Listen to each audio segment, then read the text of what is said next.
Contraponto. Hoje aqui no programa nós vamos falar sobre a saúde nos nossos olhos, vamos entender um pouco mais de uma profissão que cuida da saúde ocular, que trabalha justamente com a medição da nossa visão.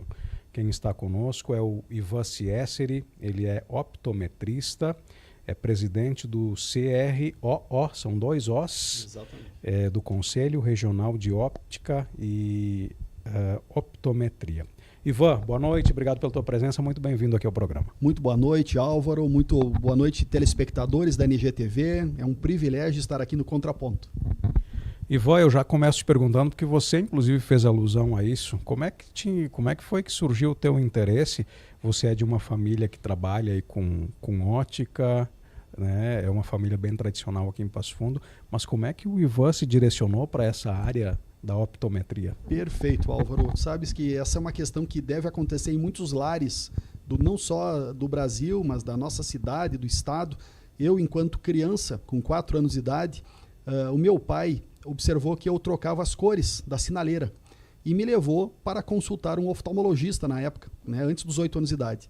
E este profissional, talvez por um infortúnio, não identificou que eu tinha um problema de visão no olho direito, e que só foi descoberto depois quando no alistamento militar, ainda dos 4 anos de idade. Conviveu 18 anos com... 14 anos com um problema de visão, né? 14 anos, em que desde os 4, nesta primeira consulta, foi tido que eu tinha uma visão normal, que era satisfatória, e com 18 anos de idade, no alistamento, foi percebido que eu não tinha visão tridimensional. Eu tinha uma diferença de grau de um olho para outro que me comprometia na velocidade e na distância.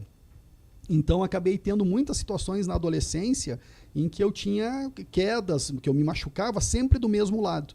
E isso até hoje, eu tenho hoje uma grata satisfação de poder identificar em crianças e alertar os pais, os meus pacientes, muitas vezes, para que eles observem isso nos seus filhos, né? Ou nos seus enteados, nos seus netos, né? Hoje é muito comum essa questão que pode acontecer em todos os lares. Quando a gente fala sobre optometria, pode ser um termo que muita gente ainda não tenha proximidade com ele, ou seja, um termo um pouco desconhecido até, embora a profissão já exista há bastante tempo. O que faz, na verdade, um optometrista, Ivan? Perfeito, Álvaro. A questão do optometrista, como a palavra diz, a etiologia da palavra é opto, visão, metria, medição, medição da visão. É uma ciência, não é uma mera profissão, é uma ciência internacional com mais de 100 anos. Nos 5 continentes ela existe. Então a optometria ela vem para medir a visão. E dentro dessa questão hoje tem outras especialidades que estão se somando a ela para a melhoria da qualidade de vida das pessoas. E aí há também essa associação que se faz, e é natural que se faça, entre o optometrista e o oftalmologista. Perfeito. E aí se tem, obviamente, a diferença profissional. Exatamente. O oftalmologista, como diz a etiologia da palavra mesmo, é oftalmo olho, logista estudo. Então ele estuda o olho, né? O optometrista mede a visão. E em qualquer lugar do mundo, de primeiro mundo em especial, esses 2 profissionais, eles convivem de uma forma harmônica e interativa, né? E no Brasil, por 70 anos, desde um decreto de 1932 até o ano de 2000, ficou restrito a optometria para a oftalmologia, por uma questão do decreto. Não se tinha o argumento constitucional ou legal para ter a autonomia desta profissão. Então nós, no março passado, nós comemoramos 20 anos de formatura, em que nós reconquistamos a atuação clínica profissional, a partir da formação superior, que nós fomos da primeira turma do Brasil. Certo.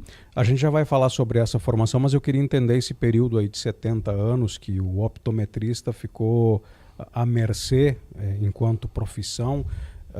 continuaram a ter trabalhos os optometristas e como é que era nesse período? Exatamente. Houve uma disputa muito grande comercial entre a área do comércio da ótica e entre a parte clínica da oftalmologia. Existia uma briga muito grande nesse sentido. E a optometria, enquanto ciência, lá fora, ela continuava evoluindo. E no Brasil, a partir da instalação da faculdade da UBRA, Universidade Luterana do Brasil, se resgatou esta parte pedagógica, essa parte de toda a habilitação profissional. Então foi uma briga de 70 anos, praticamente, que se ficou a optometria sendo entendida como mera refração, como mera receita de óculos, o que não é verdade. A optometria vai muito além de uma receita de óculos. Nesse aspecto, também para o nosso espectador compreender, eu vou fazer uma consulta com um optometrista e aí lá se faz a medição da minha visão. Aí se identifica se eu vou ter miopia, se eu tenho astigmatismo. Defeitos visuais. Essa questão não que são vocês... doenças. É uma questão que eu já fiz uma provocação certa feita, acho que no Senado Federal, inclusive, que foi argumentado que após os 40 anos as pessoas ficavam doentes da visão de perto. É uma questão fisiológica, não é uma questão patológica. Então isso era uma forma de achacar, era uma forma de manejar, de conduzir através do medo ou do preconceito. Então imagina, você chega aos 40 anos de idade e você fica doente da visão.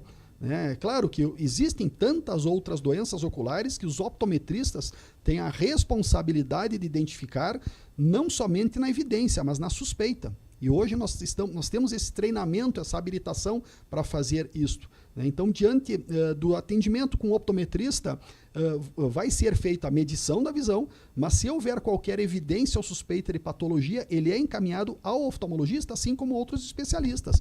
Vocês fazem esse encaminhamento, como se eu fosse digamos assim, num clínico geral e aí eu tenho alguma situação relacionada ao coração, é encaminhado para um especialista exatamente. Nessa área. Até uma questão, Álvaro, que eu aproveito para falar, isso eu já tive uma outra oportunidade em rádio de falar, que o optometrista ele não veio concorrer com o oftalmologista.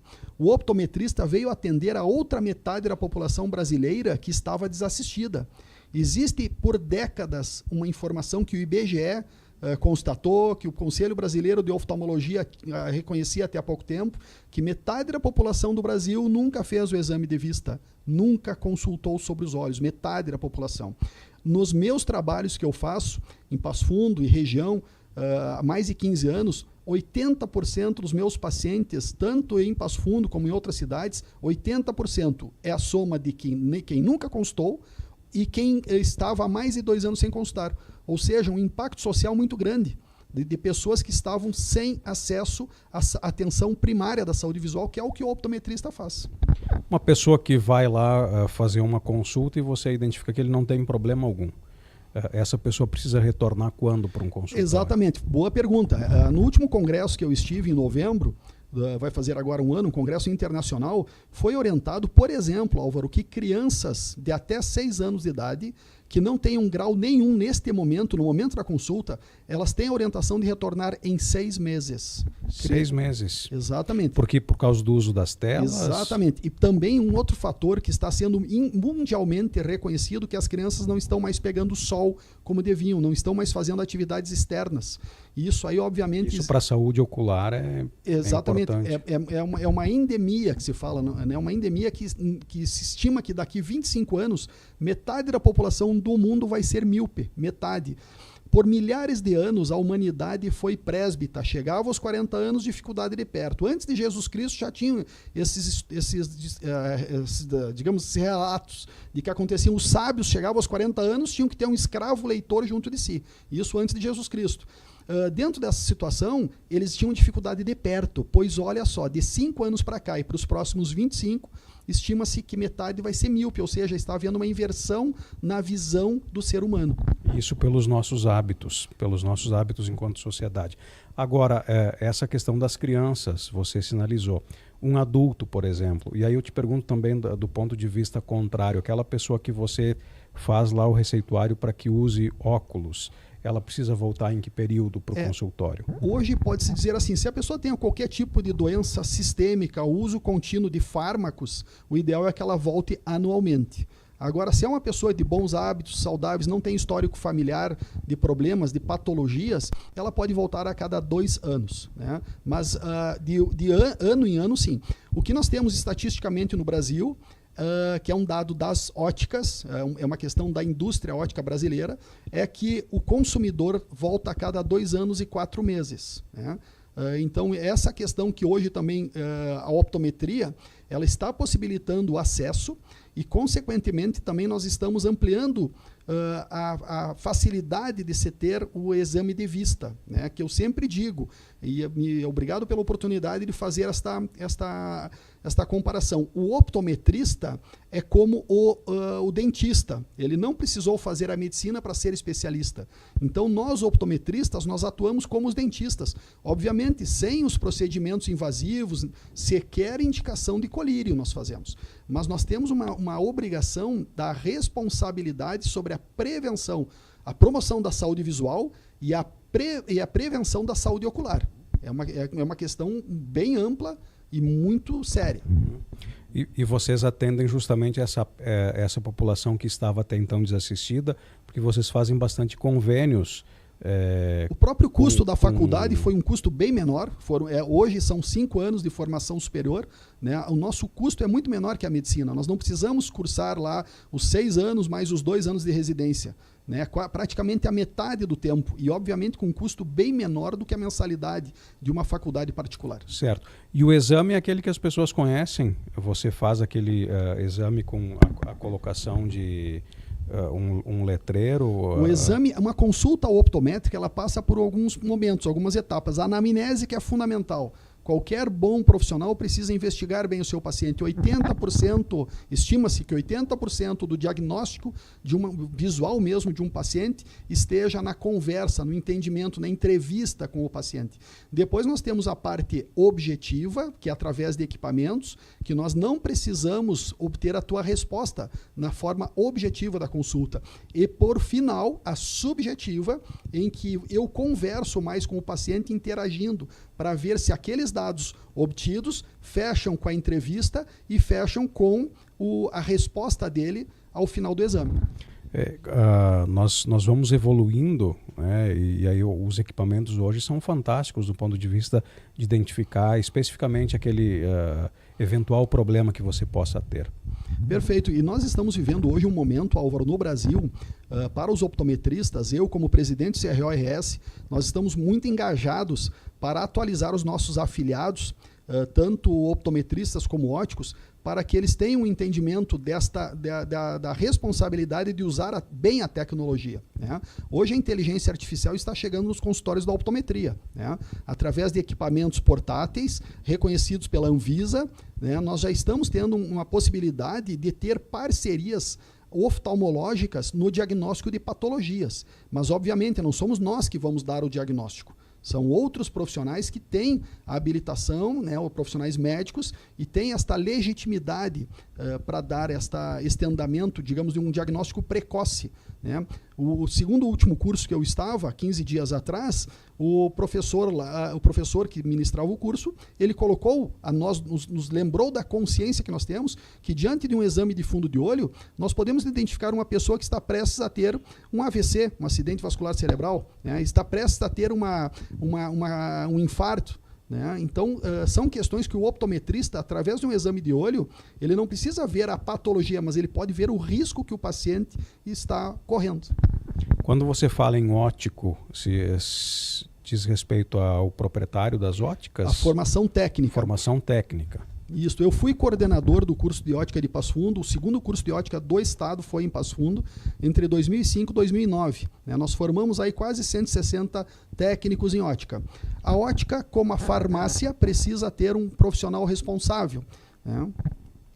Aí é para fazer a avaliação da questão das lentes, do grau que está sendo colocado. O aviamento, aí, a interpretação da receita, a orientação da escolha das lentes, inclusive lentes de contato, isso é uma polêmica muito grande que se tem. Eu enquanto presidente do CRO-RS, eu argumento sempre, existem as lentes de contato para a ótica comercializar, existem as lentes de contato para o optometrista comercializar e existem lentes de contato que o oftalmologista deve fornecer. Então, são questões hoje que existe o mercado nasceu, para todos. E existe essa perspectiva. A lente, ela causa algum dano no olho ou não? A lente de contato? Isso. A lente de contato é um corpo estranho, né, no olho, e pouca gente sabe que ela foi idealizada, ela foi criada por Leonardo da Vinci também. Foi uma das questões que Leonardo da Vinci, esse grande gênio aí, também contemplou, né? Ele era através de vidro soprado. Naquela época devia ser bem mais complicado de se usar do que hoje. Exatamente. As técnicas que nós temos hoje são mais tranquilas para isso. Uma questão importante de falar ainda em prevenção, nós estamos aqui para falar de prevenção também, é que 80% do abandono de lentes de contato, Álvaro, é por displicência do usuário. Tá? Então, muitas vezes a compra pela internet pode parecer tentadora, barata, mas o risco de se desenvolver um problema ocular é muito grande. Então, nós sempre orientamos para essa questão que se o consumidor quer usar lentes de contato, ainda mais nessa época agora de Halloween, que nós temos essa questão da fantasia, de colocar lentes coloridas, isso pode gerar uma sequela para a vida inteira.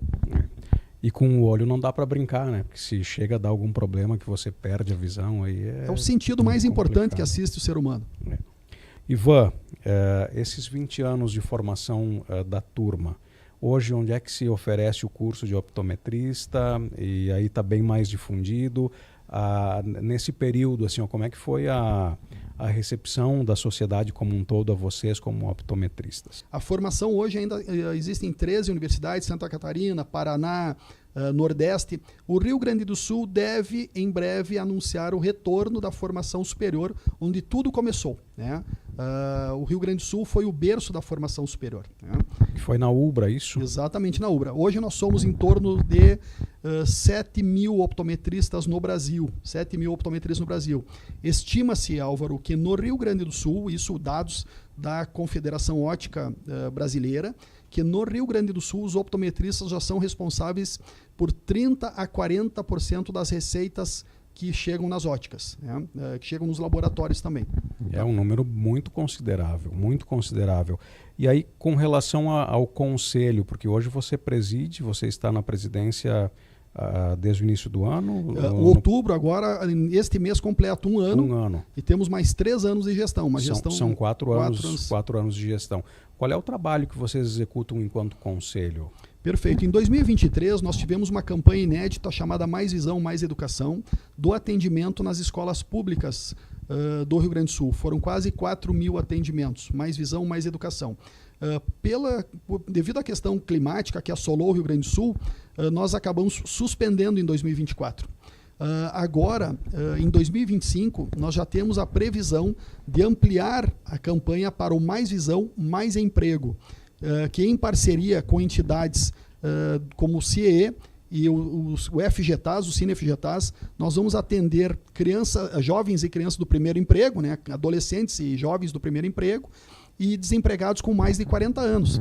Essa ideia dos desempregados com mais de 40 anos foi minha ao percorrer o Café com Emprego de Passo Fundo, observando que existiam pessoas da minha idade, que eu já passei dos 40, né, Álvaro? Então, da minha idade, na fila, sem óculos. O que acontece que 99% das pessoas após os 40 anos, 45, até podemos jogar um pouquinho mais à margem, elas têm dificuldade de perto. Então, olha só o limite da adaptação desta pessoa a talvez uma última oportunidade dela voltar ao mercado de trabalho, né, formal, e não ter condições de trabalhar porque não está com óculos, porque ela não está enxergando bem. Então isso é um pacto mudo e surdo que os empresários devem também observar ao contratar pessoas com 45 anos, que eles estejam com a saúde visual em dia. Certo. Vocês têm feito também alguns projetos linkados com algumas entidades como o SESC, prefeituras também? Essa é uma questão de um trabalho de busca de visibilidade, de promover a profissão, né? Porque nesses 20 anos, Álvaro, nós podemos dizer que os primeiros 10 anos não foram fáceis, né? Nós tivemos, assim, ao mesmo tempo que a identificação da sociedade que estava carente do atendimento, que nós temos esta qualificação, nós tínhamos também um embate com entidades oftalmológicas, entidades médicas, eu diria, vamos dizer assim. E isso nós sofremos muita perseguição, difamação, né?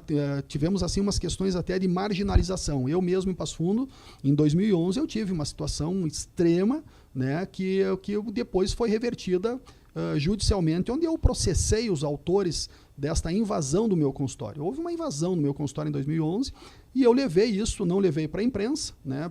Foi uma orientação jurídica na época, mas depois busquei, através da justiça, a reparação do que aquilo era do interesse corporativo e reservista. E isso, obviamente, dentro do nosso trabalho, depois progressivo, hoje nós podemos dizer que nós trabalhamos em harmonia, né? Nós trabalhamos de uma forma pacífica, né? E, obviamente, transparente. Há essa questão que aí, obviamente, vocês têm a permissão legal que se conquistou também, e também quando a sociedade começa a entender o papel que vocês têm, também facilita o trabalho de vocês. Exatamente, Álvaro. Até uma questão que é importante falar, a optometria enquanto profissão pode não estar regulamentada. Nós estamos indo agora para o 3º projeto de lei no Congresso Nacional, né? Os dois primeiros, 97 e 2010, nós tivemos os projetos de lei, de certa forma, boicotados. O lobby é muito grande, nós sabemos isso. Mas nós estamos agora com o 3º projeto da Frente Parlamentar, com mais de 200 assinaturas. Devemos agora, passadas as eleições municipais, retomar esse trabalho de reduto e buscando o quê? Buscando a plena atuação profissional, porque nós já tivemos agora em outubro, completamos 3 anos do esgotamento da discussão no STF. Não se discute mais a legitimidade da atuação do optometrista em nível de Brasil. Nós ganhamos de uma forma que foi gloriosa. Foram 10 votos a 0 em nosso favor. Unânime a votação. Unânimes. Então isso deu para a optometria um gás, uma força, né, que nós passamos muita dificuldade. Muitos optometristas sucumbiram neste período, desistiram da profissão. Nós tivemos optometristas que vieram a falecer, claro que obviamente pelas suas razões, mas nós perdemos muitos colegas que ficaram no sonho da atuação plena. E esse sonho o CRO-RS tem a obrigação, ele tem, nesses 8 anos que existe a entidade, ele tem esta obrigação de levar adiante a ideologia, a proposta, a busca do reconhecimento das autoridades, da comunidade que já nos acolheu. Muito bem. Você trouxe alguns materiais aí de campanhas que vocês têm enquanto conselho, Ivan? Exatamente. Até tem um material específico que eu não trouxe pessoalmente aqui, que é o material do alerta da campanha da venda casada. Certo. O CRO-RS é uma entidade que ousou levar a público esta informação, porque infelizmente ela é velada, né? Sobre a questão da oferta de exame grátis, muitas vezes realizados em locais clandestinos que não têm a identificação do alvará sanitário, sequer a identificação do profissional, nem a entrega da receita durante o atendimento. Então essa é uma situação muito séria, que as pessoas são atraídas por um exame de baixo custo, e quando na verdade o óculos vai pagar esta consulta. E de qualquer forma, você trouxe aí uns materiais que são campanhas específicas aí também do Conselho. Na verdade, este aqui é um material dos 20 anos, né? Tá, esse material é um selo comemorativo dos 20 anos da formação da primeira turma, da formatura da primeira turma. Certo. Né? E no Rio Grande do Sul, como eu disse, é o estado berço nacional. Né? Aí tem um símbolo também do optometrista. É o nosso caduceu ali, exatamente. É o caduceu da optometria, que é internacional. Né? Isso, anualmente, nós devemos comemorar, porque isso foi uma conquista muito importante para a sociedade brasileira. A optometria do Brasil formou optometristas, a optometria do Rio Grande do Sul formou optometristas para o Brasil inteiro. Né? Nós temos hoje colegas com a formação atuando em vários estados. E esse material foi um material que nós desenvolvemos aqui em Passo Fundo. É um material, é uma cartilha aos pais, aos avós, aos responsáveis. É uma cartilha que fala sobre a importância da conscientização sobre o uso excessivo das telas, né? Isso é bom a gente então este falar. material aqui é um material que hoje nós entregamos.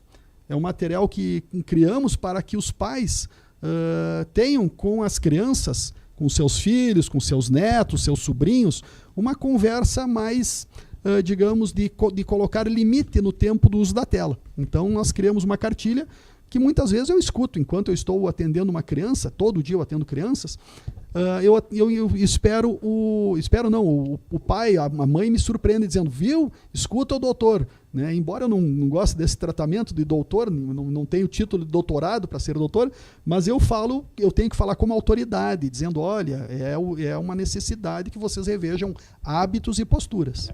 Eu vou pedir para que você mostre, porque esse é aquele teste que a maioria das pessoas conhece, né? Que é o teste visual, aí se você puder só... Esse é um material exclusivo meu, eu lancei ele na Jornada de Literatura em 2003, quando eu não atuava clinicamente ainda. O teste de longe, 6 metros, teria que ter condição de enxergar os 3 sinaizinhos em cima. Isso. Esses 3 sinaizinhos em cima, a pessoa deve enxergar na distância de 6 metros. 6 metros. E aqui o de baixo, na distância do cotovelo ou na distância do braço estendido. As pessoas não sabem, Álvaro, que tudo que está na distância do braço é visão de perto. Só vira para a gente mostrar ali. Ó. Perfeito. Isso aí, não. Então nós vamos aproximar a imagem ali. Ó. Esse cartão, eu criei ele faz 9 anos, junto com o programa que eu sou autor no Rio Grande do Sul. Então isso aqui é um autoteste. Todo paciente que consulta comigo aqui em Passo Fundo e nas outras cidades, eles recebem uma forma de ser testado. E a numeração aí, ela baixa, ali é 37 centímetros cotovelo e 50 centímetros o braço, que é a distância em geral da tela do computador. Então o paciente ele é treinado para que depois ele avalie se o resultado com o óculos novo, com novas lentes, se foi atingido. Se melhorou. Exatamente. A visão dele. Eu chamo a hora da verdade. E sem exagero, eu chamo esse teste aqui da hora da verdade. É a hora do vejo ou não vejo.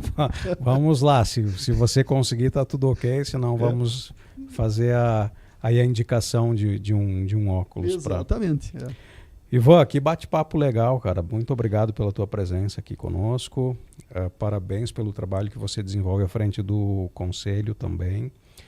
Tive a oportunidade de te conhecer recentemente e assim que você me falou sobre isso, prontamente eu te disse assim, vamos lá para o programa porque é um assunto bem interessante. Vamos contar com você em oportunidades futuras também para a gente continuar falando sobre aí a questão da nossa saúde ocular. Isso aí, perfeito. Saúde visual e ocular, né? A gente costuma dizer que este é o nosso objetivo.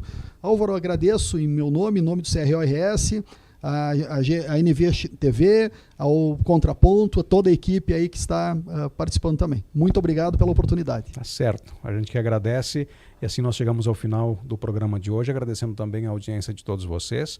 O Contraponto retorna amanhã, ao vivo, 7h30 da noite. Eu espero por vocês. Até lá.